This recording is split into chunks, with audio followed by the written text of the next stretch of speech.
गांव के बाहर एक पुरानी हवेली थी, जिसे लोग भूतिया हवेली कहते थे।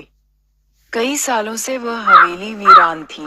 गांव वालों का कहना था कि वहां रात के समय अजीब अजीब आवाजें आती हैं। कोई कहता था कि उसने वहां सफेद साया देखा है, तो कोई कहता कि उसने डरावनी हंसी सुनी है।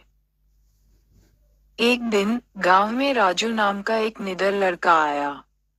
उसने गांव वालों से हवेली की कहानी सुनी और ठान लिया कि वह सच्चाई का पता लगाएगा।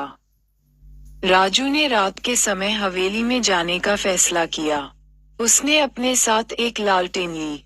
जैसे ही वह हवेली के अंदर पहुंचा, वहां चारों तरफ धूल और मकड़ी के जाले थे। खिड़कियां टूट चुकी थीं, और दरवाजे डरावनी आवाजें कर रहे थे। अचानक उसे किसी के कदमों की आवाज सुनाई दी।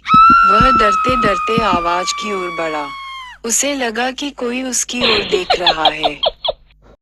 राजू ने देखा कि एक सफेद साया उसके सामने आ गया। वह बहुत डर गया, लेकिन उसने हिम्मत नहीं हारी। उसने साये से पूछा, तुम कौन हो और यहाँ क्यों हो?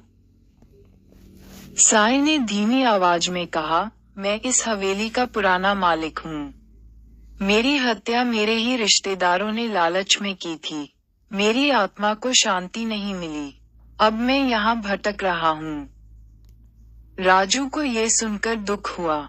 उसने साये से पूछा, मैं तुम्हारी कैसे मदद कर सकता हूँ? उसने कहा, मेरे रिश्तेदारों ने जो गहने और पैसे चुराए थे, वे अभी भी हवेली में छिपे हुए हैं।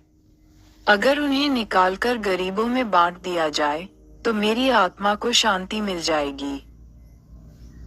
राजू ने साये की बात मानी। उसने गहने और पैसे खोजे और गांव के गरीबों में बांट दिए। इसके बाद उस साये ने राजू को धन्यवाद दिया और गायब हो गया।